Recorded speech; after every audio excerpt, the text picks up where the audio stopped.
Olá, pessoal. Boa tarde a todos presentes. Faltam ainda 2 minutinhos, né, para a gente ser em inglês, né, nesse horário. Mas eu já vou, enfim, né, aparecendo para dar boas-vindas a todos, né, dizer que é muito bom poder se encontrar com todos de uma forma remota, mas ainda assim viva, né, e potente. Então, eu estou já abrindo essa mesa para a gente poder, enfim, já começar a dar sequência ao nosso programa da jornada de lançamento da revista Ensaios, né, que acho que isso já deve ter sido dito muitas vezes. Esse número é o número 3 da revista e ele está destinado a se pensar o tema da psicologia em tempo, ou da psicanálise em tempos de pandemia, né? Bom, tá todo mundo conseguindo me ouvir bem, né? Tá ok, né? Eu vou fazer o seguinte, eu já vou levantar aqui mais ou menos como que a gente vai se estruturar, tá bom? Que eu acho que é meio um padrão, né, de como as mesas estão acontecendo, né? Bom, primeiro eu queria sinalizar, né, que simultaneamente essa mesa está sendo transmitida pelo Facebook, a página do Facebook da Speed. Caso alguém não queira aparecer, né, enfim, tem essa questão da imagem, né, a gente pede só que bloqueie o vídeo, né? Deixando o vídeo aberto, a gente já sabe que a pessoa está autorizando que a imagem dela apareça. Bom, essa mesa número 3, que começa exatamente agora, às 15h20, né? Estamos seguindo o horário de uma forma bem inglesa, conta com 3 trabalhos, né? Que é o trabalho da Luísa Cardoso, que é membro associado da SPID, e está intitulado como Considerações sobre a Clínica do Isolamento. Aquilo que se perde é aquilo que se ganha. Tem a Ninfa Parreiras, né, que é membro titular da SPID, com um trabalho intitulado Mal-Estar do Divã ou Divã do Mal-Estar, né? E a Nádia Cury, que também é membro associado da SPID, com a CDC, né, antes e depois do coronavírus. Bom, a ideia é que a gente tenha mais ou menos de 15 a 20 minutos para cada fala, e também 20 minutos para as perguntas, para as questões que forem aparecendo, né? A minha proposta é que as perguntas todas apareçam e a gente responda depois, mas se depois, se alguém quiser modificar, a gente pode também ver como cada um funciona melhor, tá bom? Então é isso, né? Também só queria lembrar, a Elô pediu, né, que a clínica da SPID continua funcionando de uma forma remota, né? Então é importante a gente lembrar isso também, caso alguém queira buscar, né, pelos nossos atendimentos, ela está funcionando, tá bom? Então acho que a gente pode começar, né? Assim, vocês querem seguir essa sequência mesmo ou a gente, enfim, não podemos seguir a mesma sequência que está no programa? Podemos, né? Então eu vou chamar a Luísa. Cadê a Luísa? Ela está aí? Ah, já vi o quadradinho dela ali. Com o trabalho, considerações sobre a clínica do isolamento. Aquilo que se perde, aquilo que se ganha. Então, vamos lá. Obrigada, Leandro. Boa tarde, de novo, para quem eu já falei antes no comentário da Cíntia, sobre o trabalho da Cíntia. Boa tarde para quem eu estou vendo pela primeira vez, a Carinha. E queria agradecer muito a oportunidade de estar aqui, porque eu acho que é uma situação inédita, né, a que nós estamos vivendo, e isso daqui que a gente faz e que a SPID faz muito bem, né, não só proporcionar encontros tão ricos sempre, mas a SPID sempre tenta construir alguma coisa, né, e eu acho que é isso que a gente se manteve fazendo durante esse tempo todo, desde o começo de março, do começo da pandemia. Rapidamente todas as comissões e os membros da sociedade, que também nem eram de comissões, começaram a se comunicar e a tentar participar de alguma maneira para que a vida continuasse, né? A nossa transmissão da psicanálise aqui na SPID pudesse continuar. E, sinceramente, falando pessoalmente, foi uma das coisas que mais me manteve andando equilibradamente sobre as minhas pernas durante esse tempo todo, além da minha análise pessoal, mas foi poder continuar pensando a psicanálise e perceber que tinha algo que estava sendo construído em conjunto, que claro que cada um com a sua forma de pensar e com o seu ritmo, mas que havia alguma coisa com um mesmo fundo, digamos assim, e eu acho que a gente pode dizer que há algo de simbólico no que a gente está fazendo nesse sentido, né? Diante de uma devastação tão grande desse real da pandemia, e aí entra o título do meu trabalho, que é o isolamento, né? Esse é um termo do Márcio Pereira, que é um coordenador nosso querido, de vários seminários, enfim, e ele começou a se apropriar desse termo nos seminários dele, e eu gostei muito e resolvi trazer para o meu trabalho, para o título e para algumas passagens, para dar conta justamente dessa intensidade desse real avassalador da pandemia. E então, concluindo rapidamente o que eu iniciei falando aqui, é que eu acho que o que a gente está fazendo é tentando colocar a engrenagem de volta, né, no funcionamento e tentando dar algum destino para esse tsunami, que aliás é um termo que eu acho que muitos autores colocaram nos seus artigos, pelo que eu andei dando uma olhada. Mas então, né, o isolamento, ele diria respeito tanto a essa intensidade quanto isso, né, na leitura que eu fiz do termo, né, da fala do Márcio, ele diz respeito a uma mudança do ritmo pulsional de cada um de nós, né? Então, se esse sistema funcional antes funcionaria num ritmo onde entrariam em cena tanto as potências de destruição, quanto de criação, quanto de permanência, nesse momento da pandemia, agora nem tanto, eu acho que a gente já está, acho que com a permanência um pouco mais nos trilhos, mas naquele primeiro momento da quarentena, a gente pôde perceber um desajuste disso daí, uma entrada maior em cena, um inflacionamento das potências tanto de criação quanto de destruição.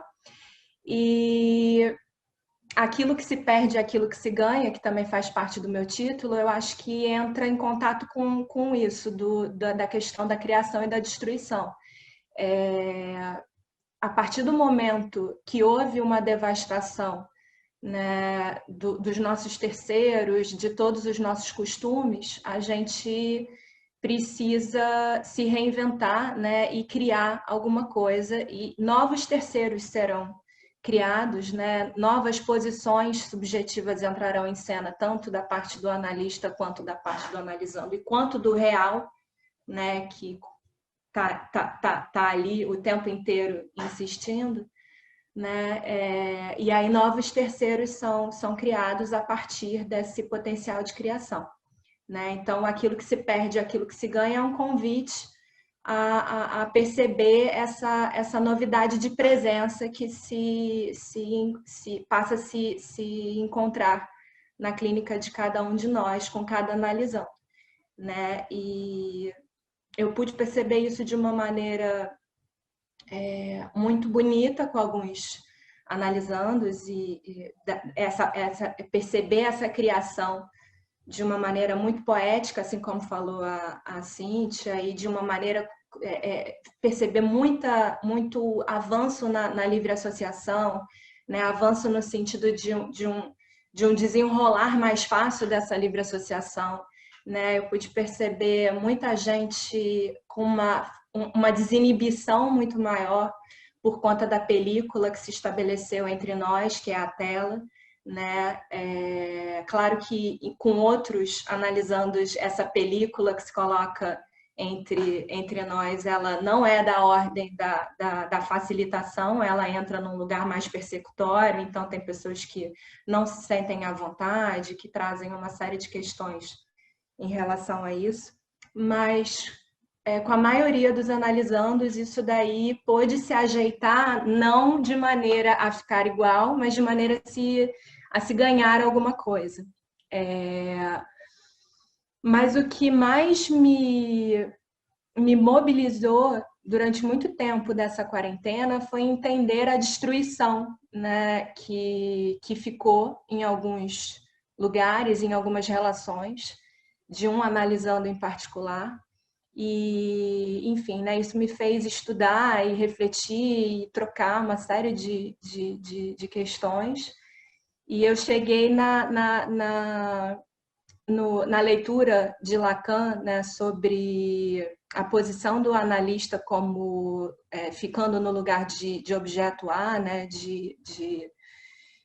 num lugar onde o sujeito pode justamente colocar no analista alguma coisa do seu desejo, né? E a partir disso daí eu pude refletir que com um analisando em particular, que eu trouxe o caso no meu papel, mas eu não vou falar aqui detalhadamente do caso, enfim, acho que quem está sempre com a gente trocando vai ter acesso à revista, já teve, aliás, e prefiro não esmiuçar o caso nesse momento, mas acho que houve uma inversão dessa fórmula, né, do sujeito barrado, que seria o analisando, frente a um analista no lugar de objeto A, né? Acho que com toda a devastação que a pandemia trouxe e a medida de quarentena compulsória, enfim, eu acho que isso daí, obviamente, me afetou de uma maneira em específico, né? E em algum lugar isso se inverteu para mim, me colocando, querendo ser vista como sujeito. Então, a fórmula se inverte, não é mais necessariamente somente o analisando que fica no lugar de sujeito barrar, e sim eu, precisando ser vista, precisando ser olhada, precisando ser reconhecida e precisando ser trazida para a cena da vida desse analisando durante um momento tão peculiar, tão inédito, enfim. E quando isso acontece, quando há essa inversão, né, o analisando ele fica num lugar de gozo do analista, né, um lugar de gozo narcísico, né? Ele vem suprir alguma coisa para esse analista, e eu acho que não só comigo, né? Eu, em geral, costumo ser bem sincera aqui nas minhas falas e trazer alguma coisa de bastante particular, mas também acho que isso foi uma coisa que pôde ser observada, né? Que ocorreu com muitos colegas com quem eu troquei um pouco de contato, enfim. E aí que entra a análise pessoal da gente, né? E entra a nossa dedicação nos estudos e as nossas trocas nesse sentido, para que a gente se reorganize, né? E a gente possa continuar ficando nesse lugar de objeto A, que na verdade é um lugar um lugar vago, digamos assim, né? É um lugar vago para que o analisando deposite alguma coisa ali, né? Então, o que aconteceu com esse analisando, para poder ser breve, é que alguns recusaram, assim, a princípio, porque pensavam que a quarentena ia ser breve, enfim, 2 semanas, tinha uma medida de afastamento por 2 semanas e tal. E aí, alguns falaram, não, depois a gente retoma, a gente repõe e tal. Aos poucos foram voltando e recriando os terceiros, como eu disse antes, e um em particular não só não voltou, como parou, me botou no mudo, assim, digamos, né? Parou de me responder, parou de me dar notícias, e acho que no meu approach a ele, né? na minha vontade de continuar com essa análise, eu não consegui deixar nenhum lugar vazio, nenhum lugar vago para que ele pudesse depositar alguma coisa, né? Claro que eu acho que a gente tem que convidar os analisandos a permanecerem em análise, mas convidá-los de uma maneira a poder fazer com que o desejo continue sendo a busca, né? Fazer com que haja ainda alguma coisa, um espaço para que ele vá lá e coloque alguma coisa, né, que ele tenha vontade. Então, isso era uma coisa que eu queria trazer para vocês, que eu não escrevi tão detalhadamente no meu artigo, porque foi algo que eu fui podendo significar ao longo do tempo. E, Leandro, você me controla aqui, tá? Que eu não tenho noção de quanto tempo eu tô falando e eu quero falar um bocado mais ainda, mas, pô, vamos lá.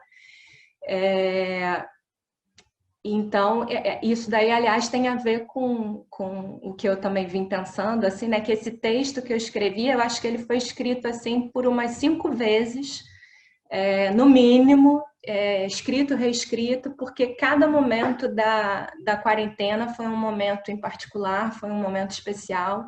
Então, teve um momento do início que era, não dá, a gente tem que dar um jeito de retornar, e criança não dá para atender, eu tenho uma quantidade grande de atendimentos infantis, e aí, aos poucos, as trocas, né, teóricas, enfim, elas puderam ir entrando como anteparo da angústia, né, que eu estava sentindo e que acredito que todos nós estávamos. E então esse texto foi sendo remodelado, inclusive é um texto que inclui um bocado de referências a colegas nossos como a Ângela, André Avelar, Márcio Pereira, Bruno Campos, todos estão ali, todos que eu participei de seminários até agora.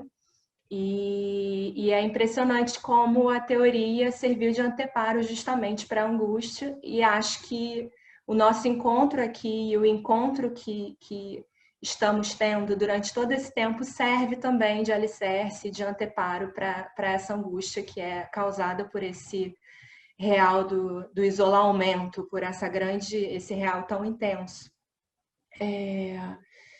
Enfim, né?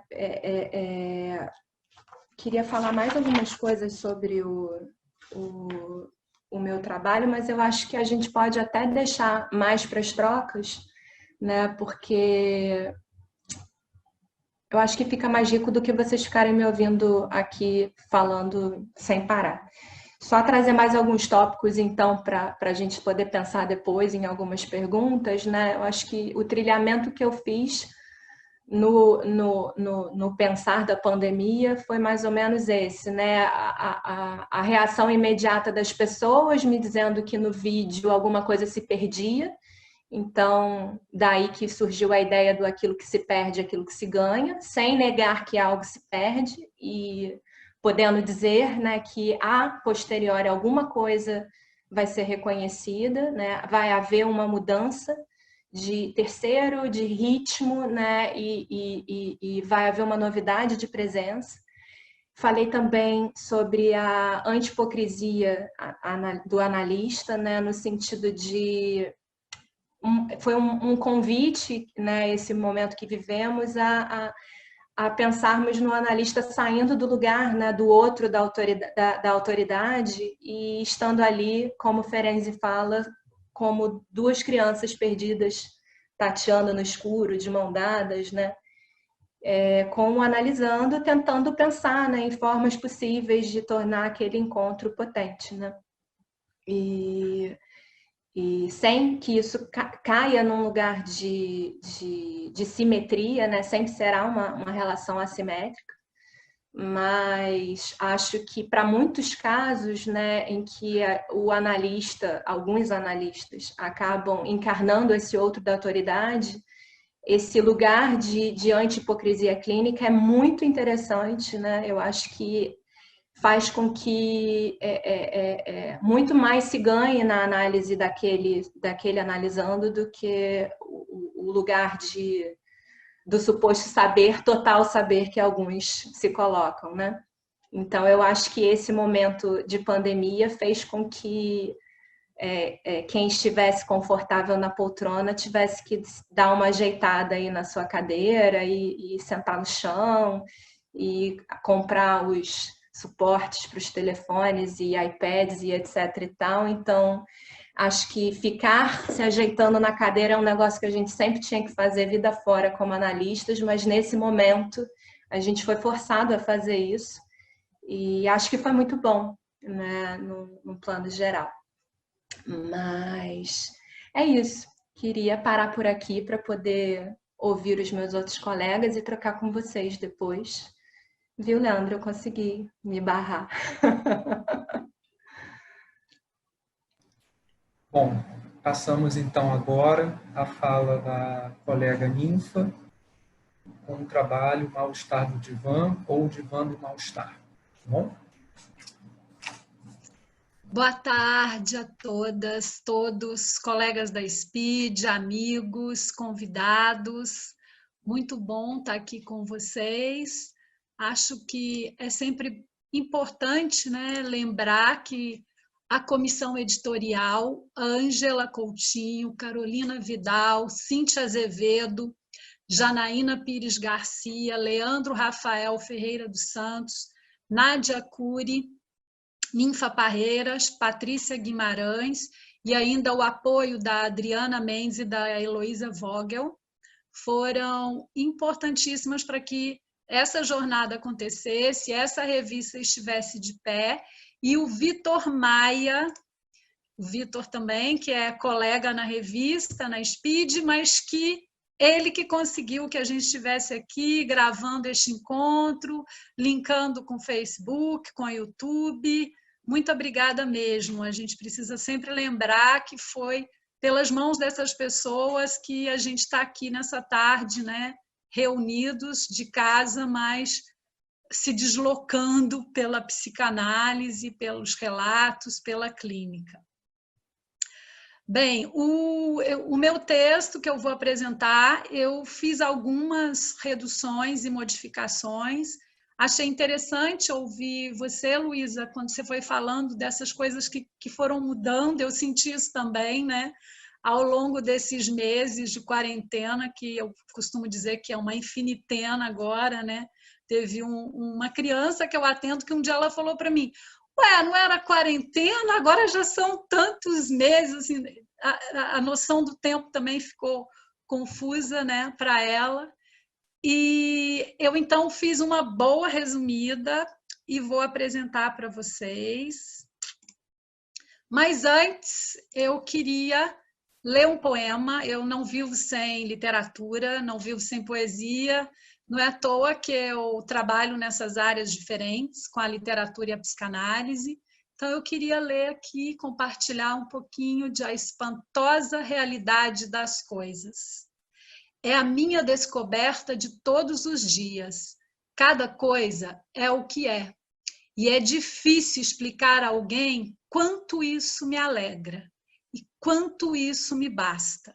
Basta existir para se ser completo. Tenho escrito bastantes poemas. Hei de escrever muitos mais, naturalmente. Cada poema meu diz isto, e todos os meus poemas são diferentes, porque cada coisa que há é uma maneira de dizer isso. Alberto Caeiro. O mal-estar do divã ou o divã do mal-estar? Eu trago uma epígrafe do Rainer Maria Rilke, na carta 8 ao jovem poeta, um trechinho, escrito exatamente em agosto de 1904. Parece-me que todas as nossas tristezas são momentos de tensão, que consideramos paralisias, porque já não ouvimos viver nossos sentimentos que se nos tornaram estranhos, porque estamos a sós com o estrangeiro que veio nos visitar. Porque num relance, todo o sentimento familiar e habitual nos abandonou, porque nos encontramos no meio de uma transição onde não podemos permanecer. A transferência ficou à deriva, na indigesta sopa de Wuhan. Há um mal-estar do divã ou estamos diante do divã do mal-estar? Se por Zap, se por Zoom, assim são os atendimentos. Uma troca de pele, de máscara, de película. Temos medo de um microscópico ser, desperta abandonadas fantasias nas gavetas, nos álbuns, nos arquivos, nos alimentos. Temos receio de tocar o outro, o toque condenado ao isolamento.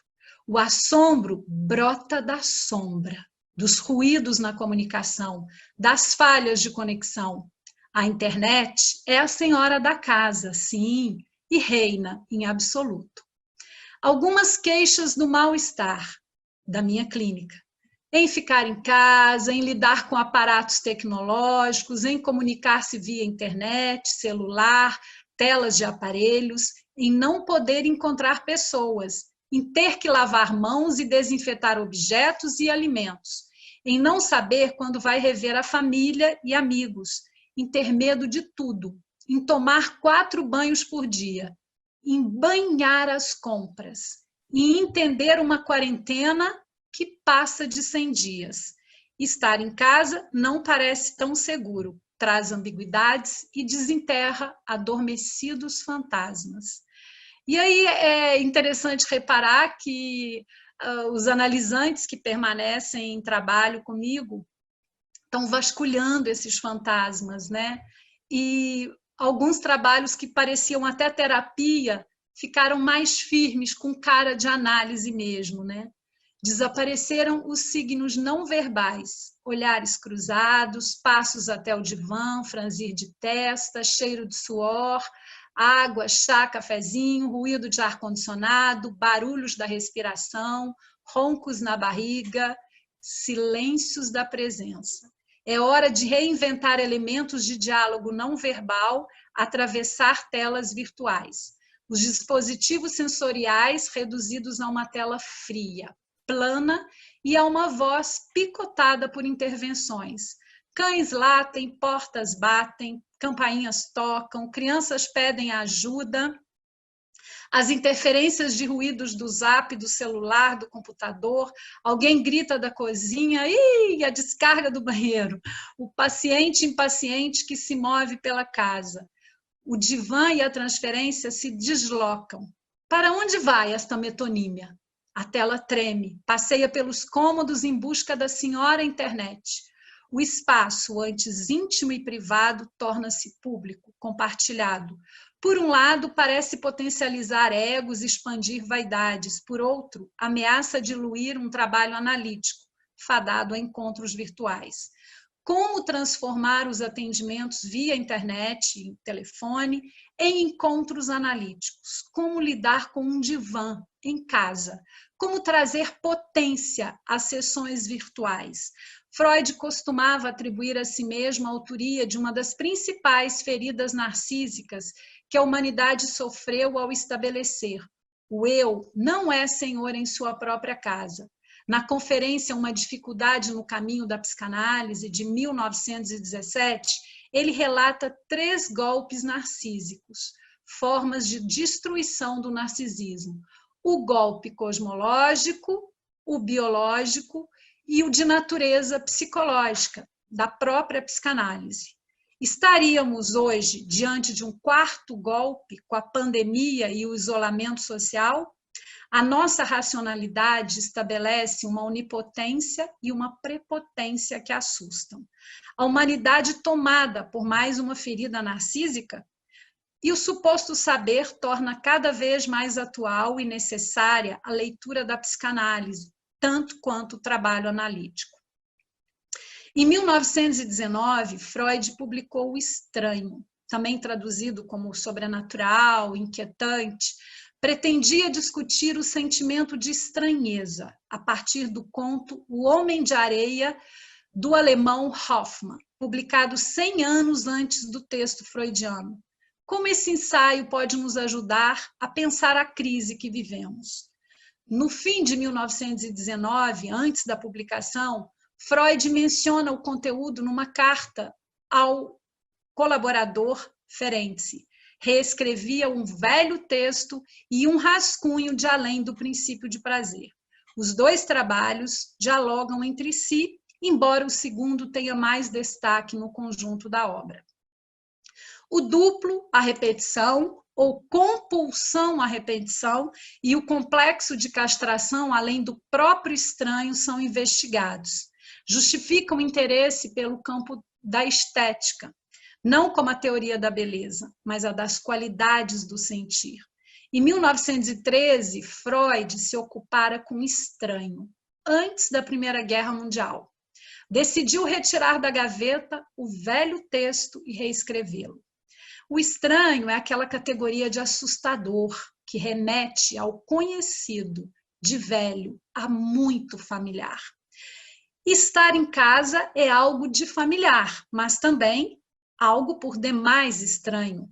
Acercar-se da solidão e dos fantasmas provoca inenarráveis sentimentos. O atendimento virtual é coisa estranhíssima e esquisita. Um relato e fragmentos de um sonho de um analisante. A analista virou um avatar, personagem de filme ou de série. Analista sou eu, né?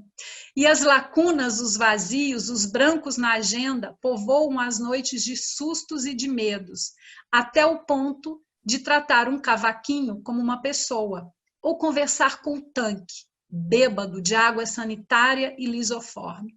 O palco da vida é o sonho, e o divã conectado aqui em casa.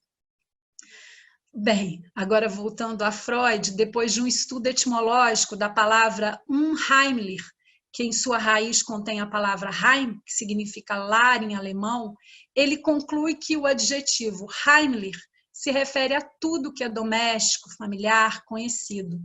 Tudo que deve ficar no âmbito do lar e da família deve ser ou ficar secreto. Com o prefixo de negação, unheimlich é tudo que não é familiar, não conhecido, mas também que não fica secreto. Eu queria lembrar o diário de Anne Frank, da jovem, né, do relato dos dias que passou com 7 pessoas escondidas na Segunda Guerra Mundial, de 42 a 44, e o texto dela originalmente se chamava O Anexo Secreto. A ideia de um anexo remete ao diário, ao texto desabafo, como algo além de si, que fala do estranho nos dias daquele esconderijo secreto. Foi assim uma livre associação que eu tive quando estava escrevendo esse texto, né? Eu tenho escutado também analisantes que se pegam conversando com a vassoura, com pote de álcool em gel, com desinfetante, duvidam da própria existência e começam a escutar ruídos vindos do pano da limpeza, do balde. Produtos de limpeza e higiene são objetos da casa que ganharam vida e estão pessoalizados. Para Freud, o que traz o sentimento de estranho é o medo de perder os olhos. Cegar-se, associado ao complexo de castração, como algo assustador que remete ao conhecido, velho e familiar. E deveria ter permanecido secreto e oculto, mas veio à luz, pois são os temores infantis que vêm à tona em determinadas situações. Freud procura outros exemplos do estranho, atribuídos a causas infantis, e o tema do duplo é o próximo a ser mencionado, juntamente com o da repetição. Outras formas de perturbação do ego, exploradas por Hoffmann, pelo autor do conto, né, poderiam ser avaliadas pelos parâmetros do tema do duplo, como um retorno a determinadas fases na elevação do sentimento de autoconsideração, regressão a um período em que o ego não se distinguira do mundo externo e de outras pessoas, parece responsável pela impressão de estranheza. A repetição é outro tema que se suscita a sensação do estranho. E agora eu estou lembrando que a Edelyn falou, né, no final da apresentação da mesa anterior, né, dessa repetição, desse mal-estar. Fruto de coincidências ou superstições ligadas à onipotência de pensamento.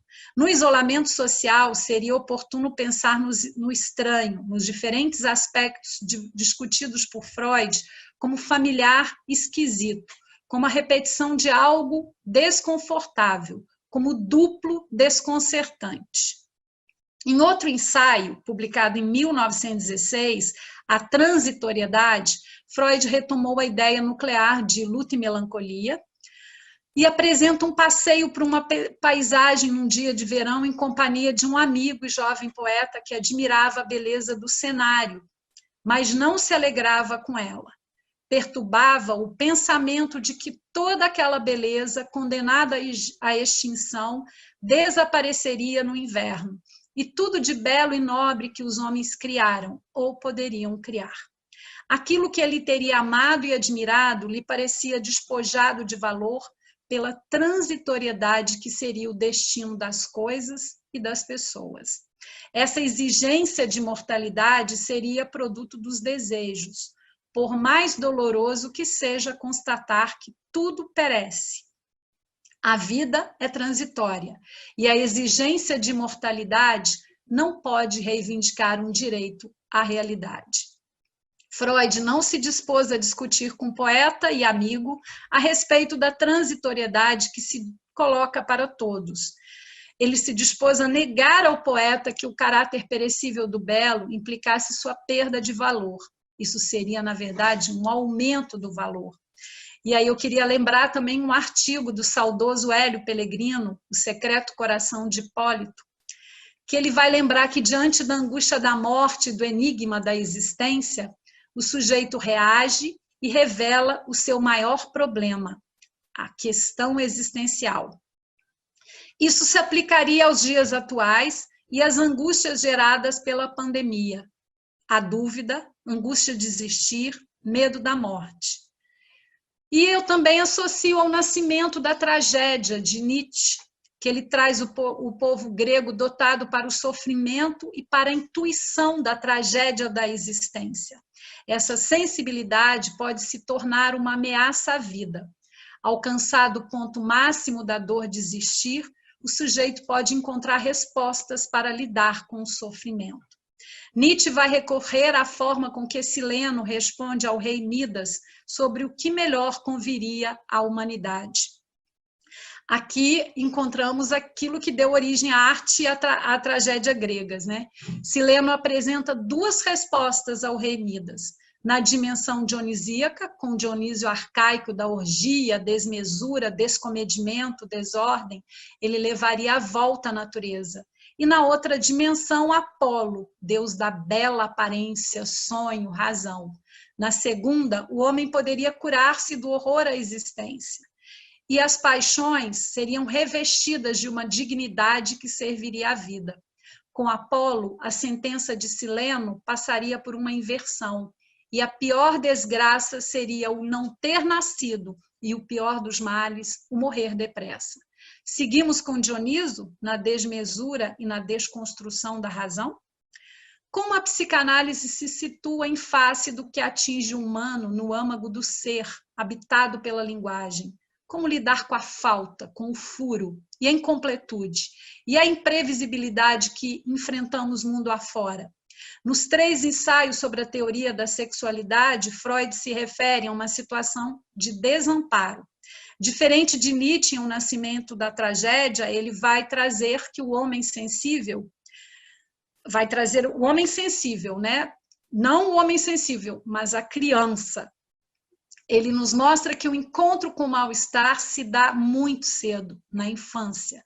Ante o enigma da existência, a criança se vê desafiada a encontrar saídas e respostas para os desafios.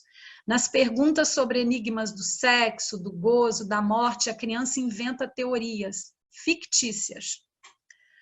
Curioso pensar como a criação literária para a infância dá voz a essas teorias inventadas e ficcionais. É o infantil que dá voz ao poeta, ao escritor, ao artista e ao psicanalista. Onde estaria a criança da nossa clínica? A personagem Alice na obra Alice no País das Maravilhas, de Lewis Carroll, emprega inúmeras vezes as palavras confusa, estranha, esquisita, diferente, para expressar seus assombros sobre o que sentia sobre si mesma naquela aventura. Talvez sejam palavras que podemos mesmo falar sobre o nosso não saber nesta crise pandêmica. Como traduzir em palavras o sentimento de estar em casa, no isolamento social? E eu encerro com as palavras da Alice. Acho que, infelizmente, não posso me explicar, minha senhora, disse Alice, porque já não sou eu, entende? Em resposta à lagarta, no capítulo 4. Muito obrigada e uma boa tarde.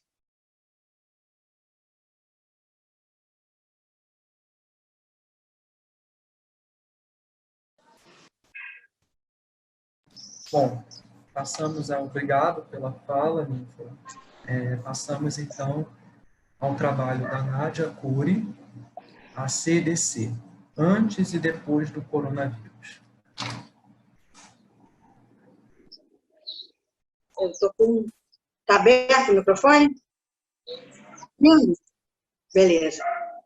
Bom, gente, boa tarde. Eu não posso deixar de dizer que estou muito contente de estar nesse nosso encontro, que foi acho que a Speed foi, assim, uma heroína nessa pandemia, foi, assim, fizemos um trabalho hercúleo, e eu estou contente de ter sido convidada para participar aqui dessa jornada. Eu vi pouca coisa, principalmente sobre a nossa vida antes e depois do coronavírus, né? Porque, de repente, a coisa mais certa da nossa vida é a incerteza, né? Só temos dúvidas, as certezas, os prazos, as datas, tudo caiu por terra, né? O vírus nos pegou e tornou concreta a ideia de que nada controlamos. Ele nos aproximou da morte nas estatísticas assombrosas que a gente vê na televisão, naquelas provas na televisão, como se fosse um campo de concentração. E, enfim, ele nos mostrou concretamente a nossa falta de controle, a nossa impotência e a morte na nossa casa, né? Eu diria que o corona é a esfinge do século XXI, que fica o tempo todo nos dizendo: enquanto não me decifras, eu vou te devorando. A pandemia despertou o melhor e o pior das pessoas. Nunca se falou tanto em solidariedade, estar perto, longe. E, em contrapartida, aumentou a violência doméstica, a intolerância com excesso de presença imposta nas casas e a solidão do isolamento. Houve um ponto em que eu não sabia o que era pior, naquela época em que a gente estava completamente fechado, né? Ainda estamos, né? Se era pior você estar confinado com gente, sem ter 5 minutos para ficar sozinho, ou estar confinado completamente sozinho. Os dois eram difíceis. E fala-se muito no novo normal. Não há mais normal, se é que um dia teve. Eu acho que havia o familiar, o conhecido, como a Ninfa falou há pouco, que se tornou mais estranho e imprevisível que nunca. Casamentos são postos à prova, as crianças em casa o tempo todo mostrando para os pais o quão pouco eles sabem dela. Bom, bagunçou a nossa vida, a nossa rotina, e aos poucos uma nova rotina foi sendo criada. Pensando no nosso trabalho, na nossa prática clínica, nunca estivemos em tamanha igualdade de situação com nossos clientes. Ambos confinados, se comunicando através de um novo interlocutor. O online se tornou o terceiro ou mais um terceiro no encontro entre analista e seu cliente. Mas um terceiro maroto, que nos prega peças que fogem ao nosso controle e afetam diretamente o nosso trabalho, tais como congelar a imagem, cair a conexão, ficar sem som, enfim, é a virtualidade assumindo o controle em alguns momentos. Mas, como já foi dito, não nos impedindo de trabalhar. Estamos ameaçados por um inimigo invisível, e por ser invisível, ele é onipresente, desconhecido. Ele surgiu em plena febre de autoexposição, em que Desde beijos apaixonados até pratos de macarrão eram fotografados e viravam stories, Instagram, etc. A Covid acabou com a onda show-off, com a quantificação dos likes recebidos. Todos para casa, tendo obrigatoriamente que voltar a olhar para si mesmo. Todos unidos contra o inimigo comum. E agora, José? E agora, psicanálise? Vamos atender online. Pronto. Pronto nada. Agora enfrentamos um novo desafio a ser destrinchado por cada profissional, com cada um de seus clientes de forma única, todos tateando, analistas e analisando. É claro que o atendimento online não é uma novidade. Eu acho que não foi para nenhum de nós. Eu já tinha tido essa experiência. A primeira foi um americano que eu atendi enquanto ele estava no Brasil. Quando ele voltou para os Estados Unidos, ele optou por continuar por Speed, por Skype. E também outras pessoas que eu atendia, mais 2 pessoas que eu atendia, que se mudaram. Uma se mudou de país, outra se mudou de cidade, e a gente continuou online. Bom, então o que eu pensei? Técnica dominada. Dominada coisa nenhuma, porque isso era antes do Covid. E agora? Agora, porque antes eu atendia online pessoas que eu já conhecia. Agora me aparece uma cliente nova. E aí? Né? Os clientes precisavam continuar a ter suas sessões. Os analistas precisavam continuar atendendo. Afinal, é o nosso ofício e o nosso sustento. Então, antes o online era uma opção, agora ele é compulsório e única opção. Alguns clientes aceitaram sem maiores problemas, outros optaram por interromper. De qualquer forma, como eu tinha dito antes, eram analisandos que eu já conhecia. E aí chegou uma analisanda nova. E aí o que fazer, né? Então, comecei a fazer contato por WhatsApp para combinar o horário, decidir que ferramenta usaríamos, e me surpreendi vendo que a transferência já começou a se dar nesses primeiros contatos. Assim, na primeira sessão, já houve uma empatia mútua.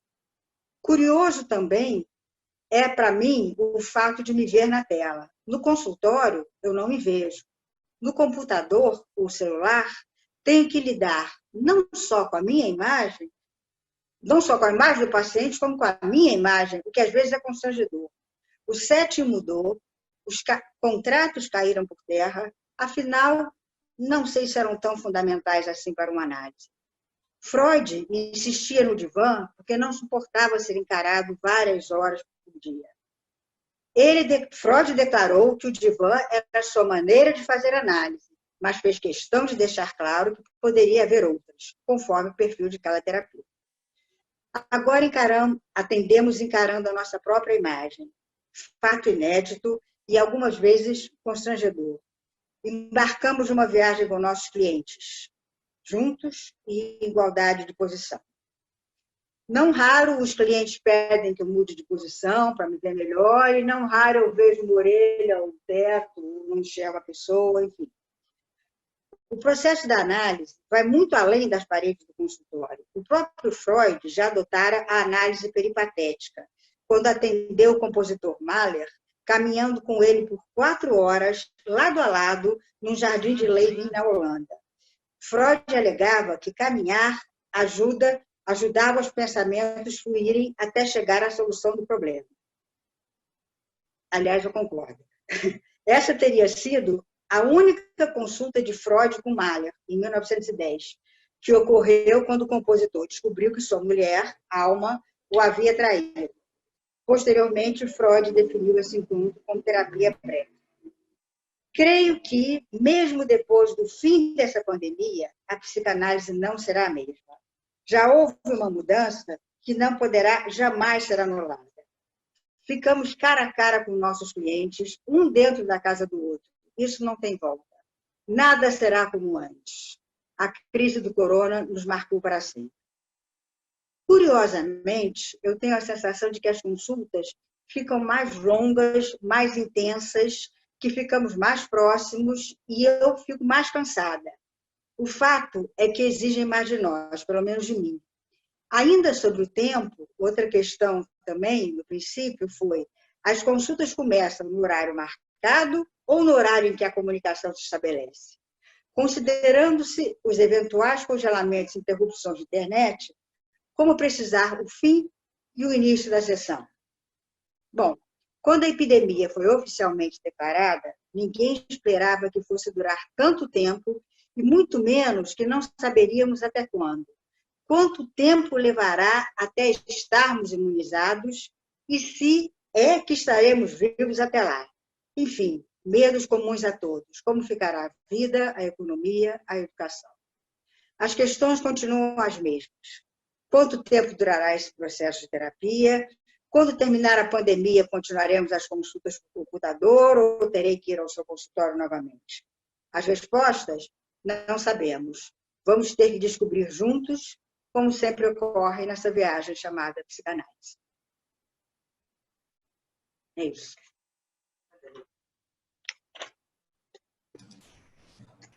Bom, obrigado pela fala, Nádia, Ninfa e Luísa, né?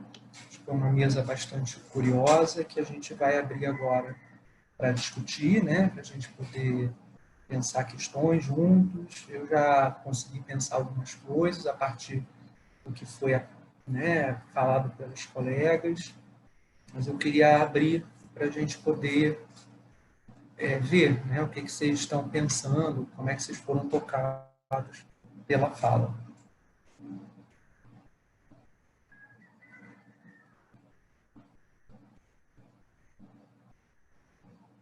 Eu posso já ir colocando uma questão, né, para a mesa. E aí, assim, como uma forma de, né, já aquecer assim, né, as perguntas. Nádia, eu fiquei assim, muito tocado por essa coisa que você falou, né, do analista se ver dentro do atendimento. Né? Eu acho que essa é uma variável nova, que em nenhum momento da análise isso aconteceu, no movimento psicanalítico, né? Do analista ver o seu próprio rosto enquanto ele atende. Né? Então, me parece que tem uma variável nova que se coloca aí. E quando a Ninfa trouxe essa questão do duplo, eu me lembro que um dos exemplos que o Freud traz como encontro com o estranho é justamente ele se dando conta da face dele no vidro, né, do trem. Ele tem uma experiência estranha, né, quando ele viu. Queria que vocês me falassem um pouco, e também se estende a Luísa, né, que eu sei que ela atende criança e ela também usa vídeo bastante. Como é que vocês pensam, né, a introdução dessa variável, né, no método analítico, que é exatamente a imagem do analista? Se vocês trabalham isso como um elemento de análise, ou se vocês tentam eliminá-lo, não é bem essa palavra, mas amortecê-lo, né? Assim, ou se eles viram um objeto de análise no trabalho de vocês, assim, um objeto analítico. Né? A primeira questão, enfim, para a mesa, né? Não é para uma só. Alguém escreveu alguma coisa que eu não estou conseguindo ler, alguma pergunta? Tem uma da Patrícia para mim, eu acabei de ver. Tudo bem, Patrícia? Bom te ver. Mas, Nádia, você quer comentar o que o Leandro acabou de falar sobre o corpo do analista? Bom, eu acho que foi exatamente o que o Leandro disse, e porque é engraçado que às vezes eu tenho que me controlar, porque eu estou atendendo, às vezes eu tenho que me segurar para não fazer assim, entendeu? Estou descabelada, entendeu? Quer dizer, você tem que se desvincular da sua própria imagem, apesar de estar vendo a sua própria imagem. Mas, no mais, eu acho que o Leandro também completou, não tem mais nada a falar, não, Luísa. No meu caso, eu atendo criança também. E é curioso porque as famílias preferiram o Skype. E no Skype a gente fica como se fosse uma pequena etiqueta, né? A gente não se vê assim. E a gente brinca muito com as telas, né? Eles trazem telas que são telas do próprio programa e trazem desenhos deles, e eu também brinco, a gente brinca com muita coisa meio monstruosa. Então, assim, com as crianças eu não tenho muito isso. Em relação aos adultos, eu atendo uma parte pelo Zap e uma parte por Skype ou por Meet, depende, né, da pessoa. e geralmente eu não vejo muito a minha cara, né? Realmente no começo me incomodou bastante, e eu moro num lugar que eu tenho que funcionar e atender de acordo com a internet, né? Eu moro nos fundos.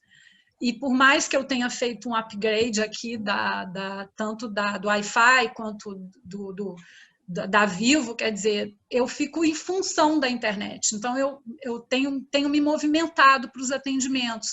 Isso, sim, às vezes eu reparo que gera algum estranhamento, porque a pessoa não reconhece o lugar como um lugar que é familiar a ela, né? Porque meu consultório é na minha casa atualmente. E esse olhar para mim mesma não costuma acontecer justamente porque na tela do Zap o meu rosto aparece muito pequenininho e quando uso o Skype também é uma mini etiqueta mas assim, a gente brinca com isso, com pacientes também adultos, isso vira uma brincadeira. Eu acho que é o que eu mais tenho feito para a gente poder também lidar com esses novos elementos que viram elementos sensoriais, substitutos àqueles outros que eu falei, né? A Patrícia colocou aqui uma questão também para mim, que eu já vou aproveitar e comentar, Patrícia Nóbrega. Assisti uma live de um famoso psicanalista onde ele marcava o silêncio do consultório, e você fala dos barulhos, crianças, cachorros, vida. Gostaria que você falasse suas impressões sobre esses ruídos. Geralmente a gente comenta, né? Ou a própria pessoa comenta e eu comento, a gente às vezes ri, às vezes a gente fala desse incômodo da pessoa deixar vazar isso que ela não queria, né? Ela não queria por constrangimento ou por uma situação que ela não queria mesmo trazer para análise isso. E às vezes a gente não fala também, depende do dia, já rolou até nudes, enfim, de pessoa da casa, né? Agora, esses elementos que vão chegando, que são total novidade para a gente, eles passam a fazer parte da análise, né? Se antes isso não existia, como a Nádia colocou super bem, essa questão do olhar aí, de ver como se fosse um espelho, e o Leandro traz essa lembrança do Freud, de se olhar na janela do trem, né?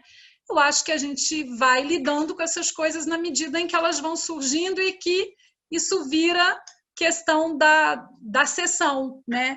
Eu brinco muito, eu sou uma pessoa mais, às vezes, brincalhona, principalmente com as crianças e com os jovens, então, agora teve muita dificuldade no início com as crianças, né? Por conta das famílias se organizarem também.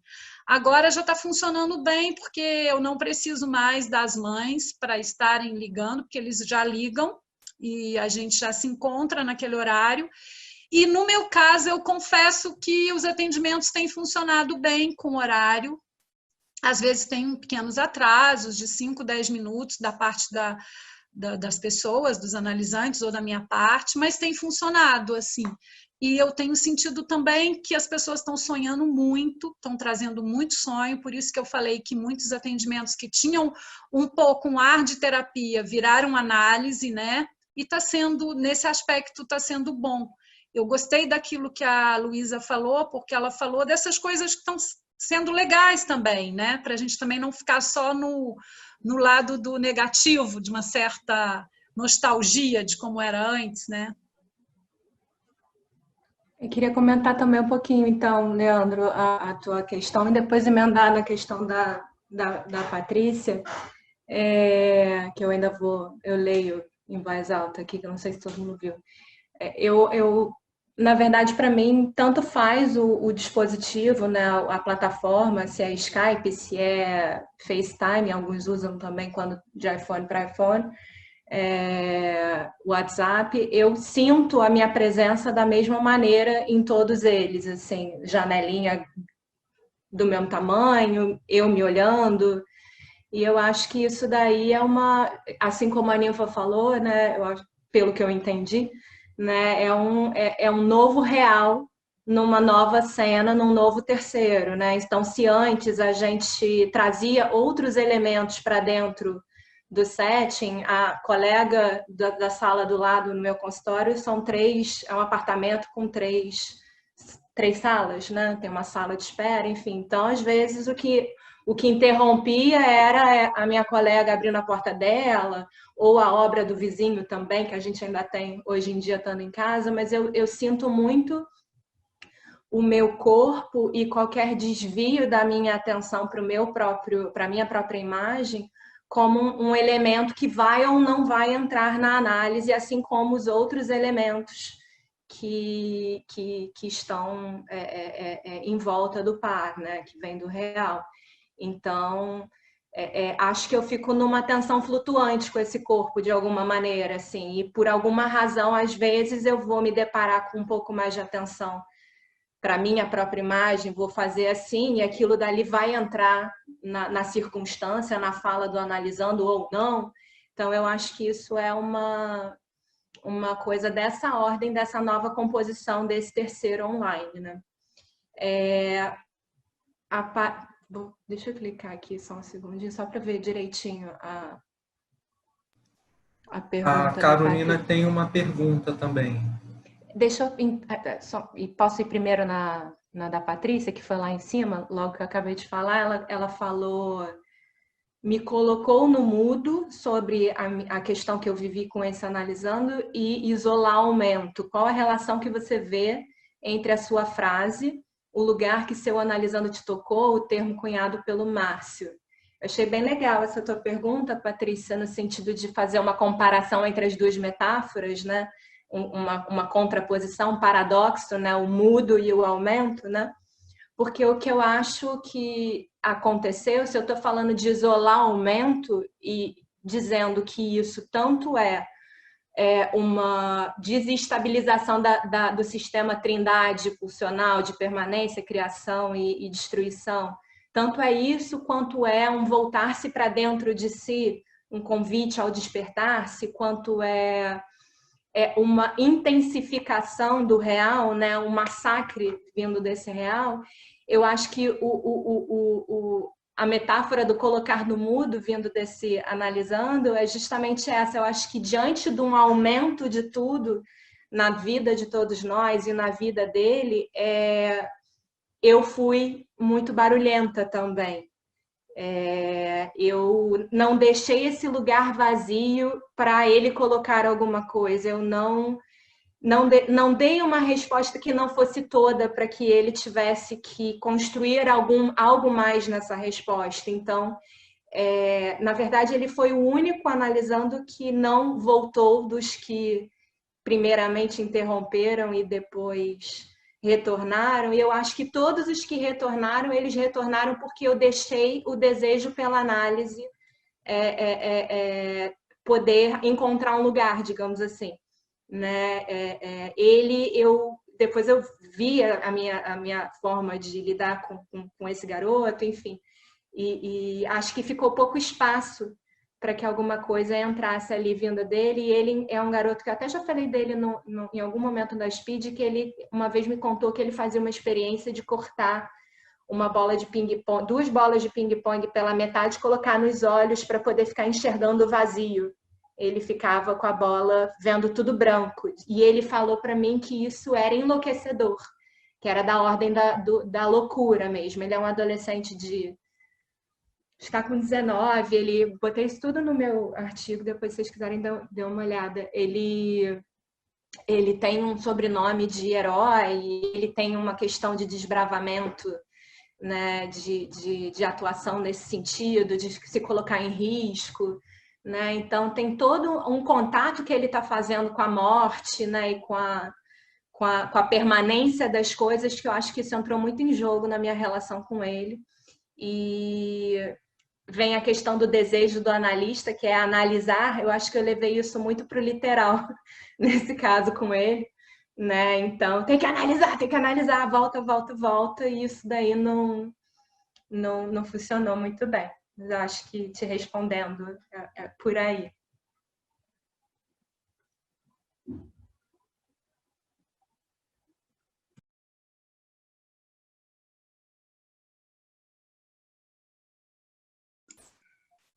Eu tinha uma pergunta para a Luísa, não sei se eu posso fazer, se tem alguém na fila. Tem uma questão da Edelyn, acho que é para todas nós.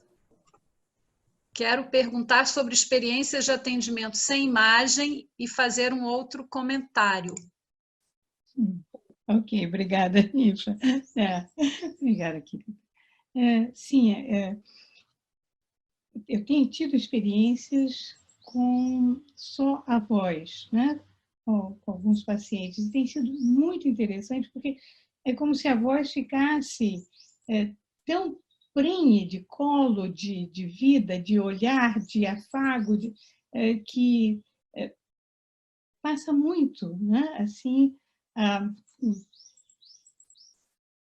o estar presente, estar juntos, né? E também experiências com pacientes que começaram só com a voz, né? E não suportaram, como se houvesse uma quebra da continuidade. A voz não sustentava, né? E aí eu queria a opinião de vocês sobre isso, a experiência de vocês, e também narrar uma vivência que o Geraldo, né, que trabalha com crianças, me apresentou, dele estar com uma mesa desse lado de cá, né, do País das Maravilhas, e a criança com uma mesa, né, do outro lado, e estão construindo juntos histórias. Então, a criança vai colocando objetos e desenvolvendo história, e o Geraldo vai, do seu lado, fazendo a mesma coisa com bonequinhos, com desenhos, né? E é extraordinário que a criança colocou uma mesa fazendo como se assim uma cunha que juntava as mesas. É como se houvesse uma continuidade, uma presença plena, né? A criança juntou e já não havia película separando. Foi o que eu senti ao ver essa sessão, né? Mas eu queria só saber de vocês sobre essas outras experiências através da internet ou do telefone. E também comentar, agradecer você, Ninfa, assim, esse chamado à criança do psicanalista, né, que é a abertura completa, a abertura ao maravilhamento, à intuição, à empatia, né? Essa abertura eu achei muito bonito, muito. Ok, queria que você desenvolvesse isso, se possível, ok?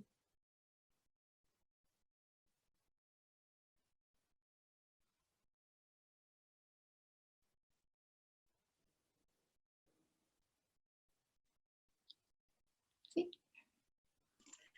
Leandro, Eu ia dar uma sugestão da gente ir colocando as questões todas, né? E aí as pessoas depois respondam. Eu acho que assim respondem. Eu acho que fica mais.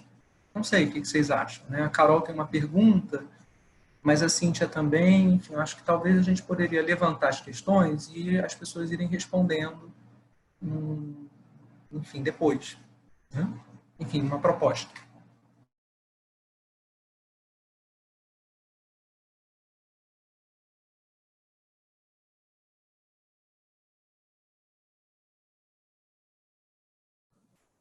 A Cíntia tem uma pergunta que eu posso ler, mas a Carol fala agora e depois, na sequência, eu aponto, tá bom? Tá bem, então. A minha pergunta para a Luísa, na verdade, primeiro eu queria comentar, Luísa, que eu achei muito interessante essa questão que você traz a respeito do seu olhar para o que você, de repente, trouxe de excessivo, né? Ali com o seu analisando alguma coisa.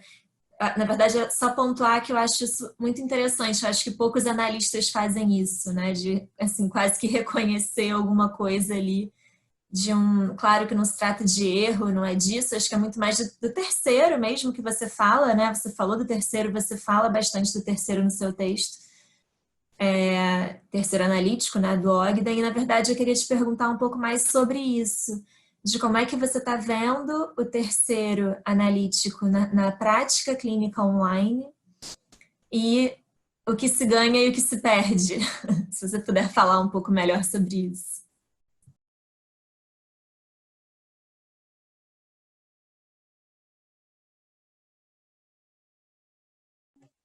Leandro, você vai ler a pergunta da Cíntia e a gente vai fazer da forma que você sugeriu? Posso ler sim. Olha, a Cíntia falou para a Luísa, né? Você acha que podemos falar hoje que a sessão é sempre presencial? O que muda é a modalidade, física ou online? E nesse caso, o que se perde é o corpo, já que ficamos só com o rosto?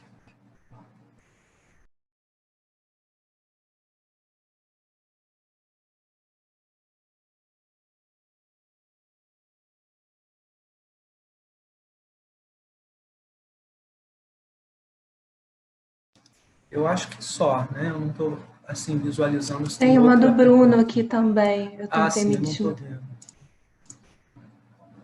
Ah, sim. O Bruno perguntou para a Luísa falar um pouquinho mais sobre a diferença da queda de películas nas sessões por vídeo com crianças, comparando com sessões com adultos. Eu estou percebendo que eu vou precisar usar óculos rapidamente, que eu estou tendo que fazer assim para ver. Mas, enfim, vamos lá. Solange também pode desmutar, tirar o mudo dela.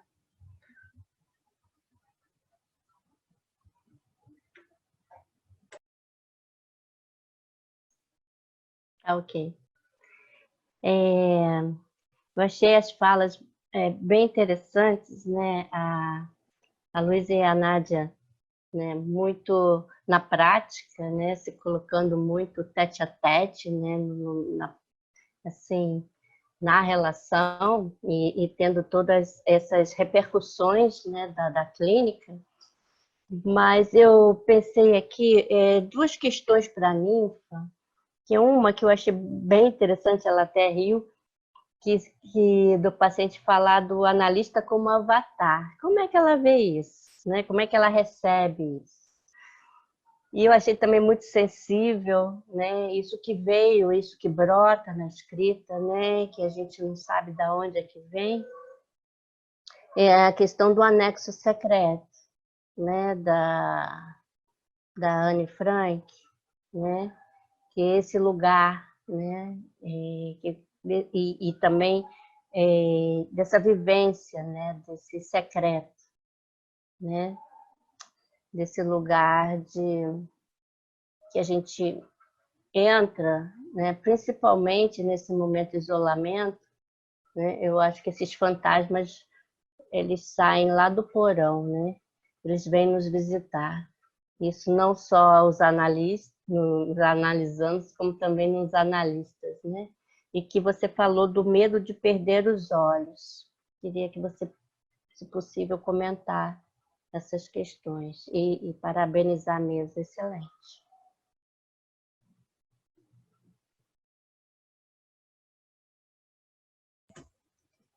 Posso começar falando alguma coisa, então? Para a Cíntia, ela falou da questão, ela colocou a questão do rosto e do corpo, né? Que vê o rosto, não vê o corpo. Eu não faço muito essa dicotomia, assim, ao meu ver. Eu fiquei pensando aqui no que você trouxe. Eu acho que o corpo inteiro, apesar, claro, que a tela só mostra uma parte, mas eu sinto o meu corpo inteiro ali na sessão sendo exposto, assim, até, por exemplo, Leandro tinha perguntado sobre a clínica com crianças, tem uma menina, e já emendaria isso daí também na questão do Bruno, assim, tem uma menina que eu atendo que não mostra o rosto dela, ela coloca a câmera dela virada para o teto ou para a cama dela, uma menina de 10 anos, e eu comentei sobre isso também no seminário do Leandro outro dia, que fiquei pensando numa questão de um fordar ali, da imagem aparecer e desaparecer, porque ela às vezes mostra e aí ela dá um sustinho e aí ela, ai meu Deus, né? Então eu acho que meu corpo entra muito em cena, não só o rosto, né? Porque eu tô sempre me mexendo, eu tô fazendo alguma coisa, eu não fico muito estática necessariamente na frente da câmera. E eu acho que esse corpo ele se integra de alguma maneira, assim, ele não fica separado da cabeça por conta do alcance da câmera, né? E já emendando na questão do Bruno da película, né? Eu, na verdade, não tinha pensado muito numa diferenciação entre a película como uma queda de barreira, né? Como uma queda da defesa, melhor dizendo, ou como um lugar que coloca um lugar de mais intimidação. Eu não pensei numa diferença entre a clínica com adultos e com crianças até agora, não. Até me deu vontade de pensar um pouquinho mais, mas eu acho que com ambos, a película, que a gente está falando que a película é a tela, né? A moldura da tela, eu acho que ela tanto fica num lugar de queda de defesas. Então, por exemplo, um dos casos que eu trouxe no texto é de um garotinho de 9 anos que era super inibido presencialmente e que agora ele está todo soltinho, aí ele pula da janela para dentro do quarto que ele estava na casa de praia, aí faz comercial comigo e fica se mostrando de uma maneira que ele não fazia antes. E tanto como isso daí endurece, enrijece alguns outros indivíduos, assim. Então, eu não acho que com criança ou com adulto haveria alguma diferença nesse sentido. Eu acho que para a situação clínica em geral, eu acho que a película tanto se coloca quanto anteparo para permitir uma maior desinibição, né, para favorecer a livre associação, tá vendo? Agora eu vi você, Bruna, aqui, que me perguntou se me inibiu. Ou tanto no contrário, para ficar num lugar meio persecutório, né? E aí acho que isso se linka com o que a Edeline falou também, que a gente pode pensar mais, né, das pessoas que não querem aparecer no vídeo, enfim. E tinha também a pergunta da Carol falando do terceiro, né? A sensação que eu tenho do terceiro analítico é que ele agora se coloca um pouco mais estável, né? Com menos sustos, com menos solavancos, então não vem havendo nenhuma reviravolta na cena transferencial, no sentido de uma extrema agressividade ou de uma reação terapêutica negativa, ou nada nesse sentido, de uma maneira tão revolucionária, né, no sentido da reviravolta. Não vejo isso mais acontecendo. Mas acho que talvez isso esteja para voltar a acontecer com alguns casos, porque começa a se falar no retorno para o consultório, né? Enfim, algumas pessoas não vão voltar tão cedo, só depois da vacina, outras pessoas não vão voltar mesmo porque estão gostando do formato, mas acho que em algum lugar pode ser que haja algum desequilíbrio nesses terceiros novamente, assim. Nesse momento, eu acho que tem uma sensação de que algo está para acontecer, assim, mas em geral ele cada um, né, cada caso com seu terceiro, eu fazendo parte de cada terceiro analítico em particular, mas as coisas andam na sintonia que era não igual a antes, mas na sintonia de haver uma comunicação aí outra entre nós, assim, né? Ontem mesmo eu estava com um problema aqui na minha casa e aí estava na hora, assim, rente de atender uma pessoa e ela me mandou uma mensagem falando que ela tinha que desmarcar porque deu um problema para ela e ela estava numa fila de espera quase sendo atendida de um negócio, enfim, e aí eu sorri e falei, lá, o nosso terceiro aqui se comunicando super bem e tal, mas acho que por hora é isso. Tinha mais alguma? Leandro? Oi. Não, o Maurílio colocou uma questão para a ninfa, né? E aí ele faz o seguinte: um analista falou outro dia que neste período de pandemia percebe uma maior disponibilidade das pessoas com seus processos internos. Você falou, no seu caso, algumas terapias se transformaram em análise.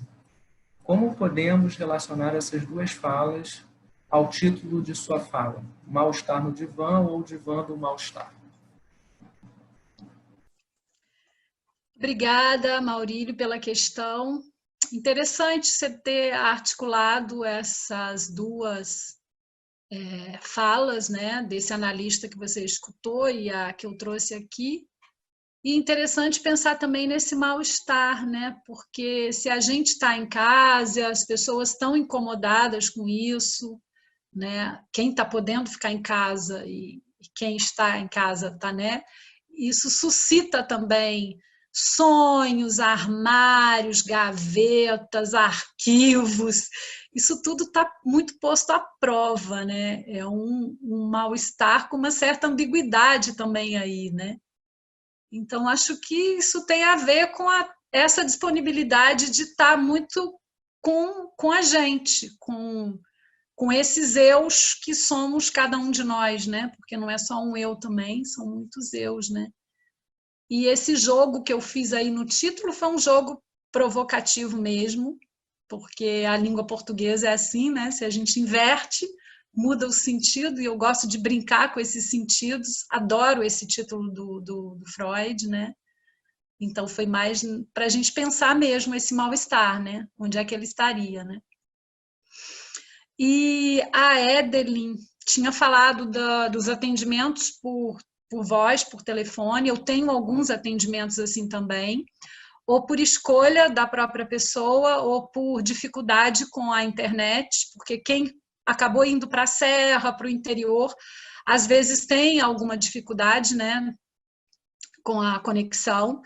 E eu reparo que funciona super bem.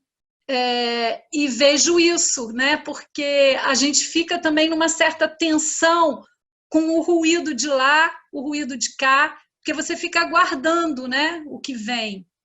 Então, você não tem a visão, você vai aguçar mais ainda essa escuta.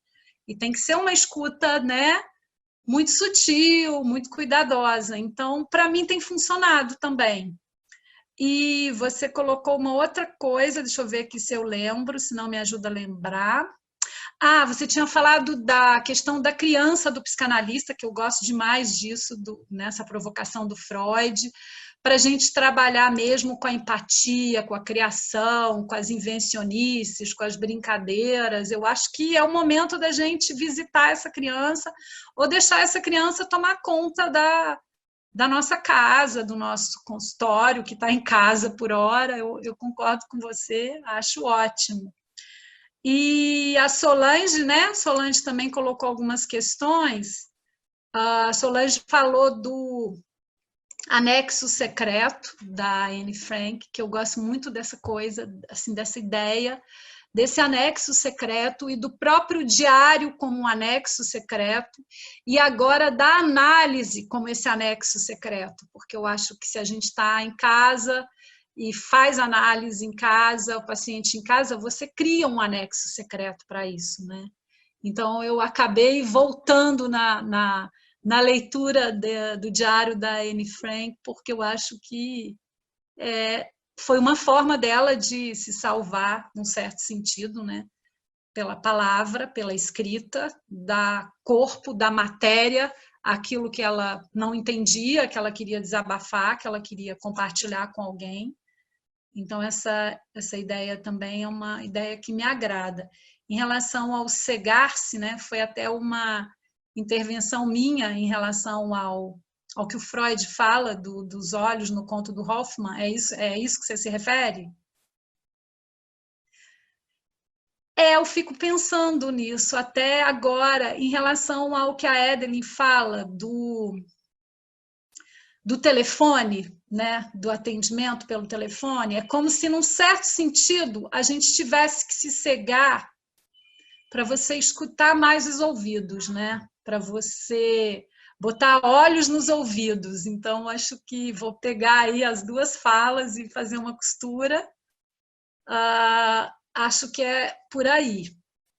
Não sei se ficou mais alguma questão, ficou mais alguma coisa, Leandro? Mais alguém que tenha perguntado e eu não tenha Sim, a respondido? Patrícia Nóbrega fez uma questão para a Nádia, mas a gente não está conseguindo achá-la aqui. Então, se ela quiser fazer, a gente abre, já sinalizando também que essa mesa já está próximo do fim, né? Para a gente ter um intervalo de 15 minutos para a próxima. Então, Patrícia, se você quiser abrir o áudio e falar, ou então você envia pelo chat que eu leio. Bom? Ah, o analista como avatar. Acabei de ver. Então, eu trabalhei isso muito em função da transferência. É um analisante que está em casa e ele tem contato basicamente com a mãe e comigo. E é interessante isso do avatar, porque o avatar é uma palavra do sânscrito, né, que quer dizer descida. E geralmente está associada às encarnações de Vishnu, né, na mitologia hindu. Então, no primeiro momento, eu tinha entendido como uma coisa de um ser supremo, assim, sempre presente, mas que eu acho que ele estava total transferido, com a questão da mãe também, que tinha um reclamo. Então, ou ele estava comigo ou estava com a mãe, né? Eram as possibilidades de contato nesse momento. Mas depois a gente voltou nesse sentido do avatar, com essa descida, com essa possibilidade também de você descer, submergir e fazer um mergulho, né? Nesse momento assim, em que tem uma certa predisposição ali, uma disponibilidade, né? Pelo menos nessa análise dele, desse analisante, de fazer essa descida aí, que eu acho que tem a ver também com aquela descida dos gregos, né? Acho que é nesse sentido. Eu gostei de caminhar mais por aí. Não tanto a coisa do Supremo. No primeiro momento foi assim, associado com a figura lá meio superegóica da mãe, né?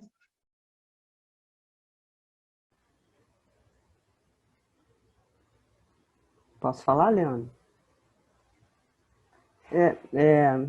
Não sei se a Nádia conseguiu ler. Você conseguiu, Nádia?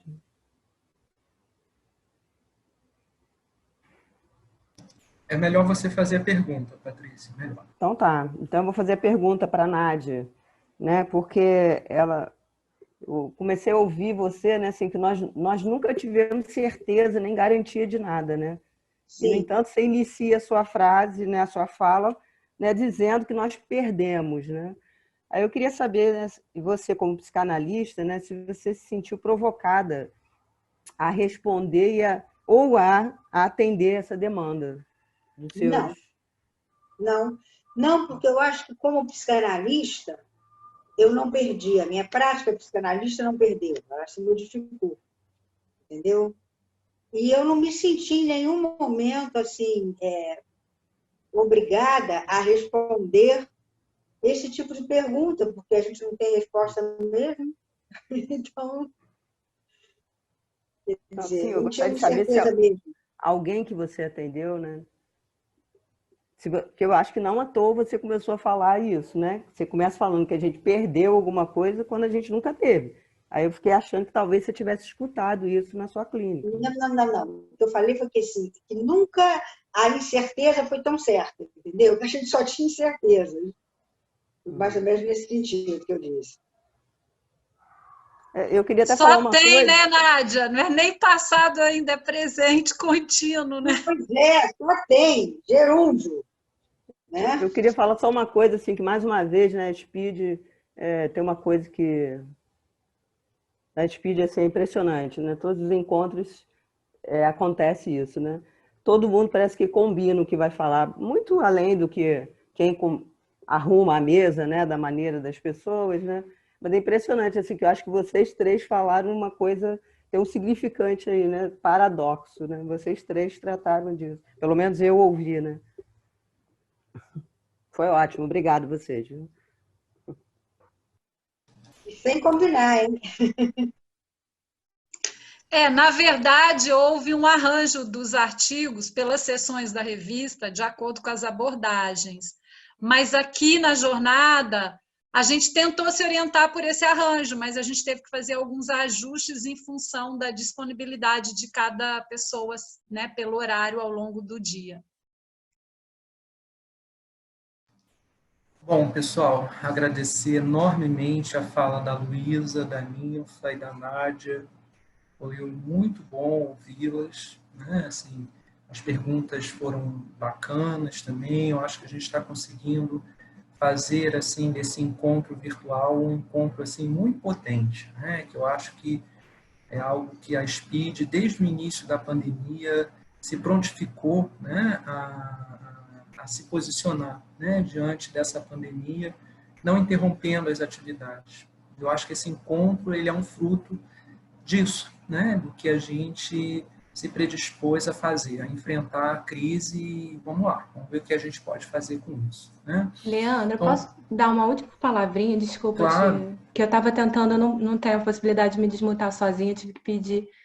É só um negócio que eu fiquei com vontade de falar, que a Cíntia tinha questionado se era sempre presencial, sendo online ou não sendo, né? E aí eu, enfim, não respondendo a isso, mas falando outra coisa, eu acho que é sempre virtual, isso eu coloquei no meu texto também, né? Porque é sempre um vir a ser, né, no virtual sendo diferente do que é, né? Então, acho que, independentemente da gente estar presencialmente ou estarmos online, a gente está sempre num encontro virtual, né, que é daquilo que virá, daquilo que surgirá, daquilo que irá ser algum dia, né? E é isso, fiquei com vontade de completar o que ficou faltando para vocês. Bom, então a gente pode encerrar a mesa de agora, né? Teremos 10 minutinhos para tomar um café, para ir ao banheiro. E na próxima mesa a gente vai ter o trabalho da Ângela, do André e o meu, né? Eu não me lembro quem coordena, eu acho que é a Carolina, né? Tá ótimo. Então a gente fica em intervalo de 10 minutinhos. Agradecer novamente a fala, né, da Ninfa, da Luísa e da Nádia. E, enfim, partir para a próxima mesa. Tá bom? Um abraço a todos e até daqui a pouco.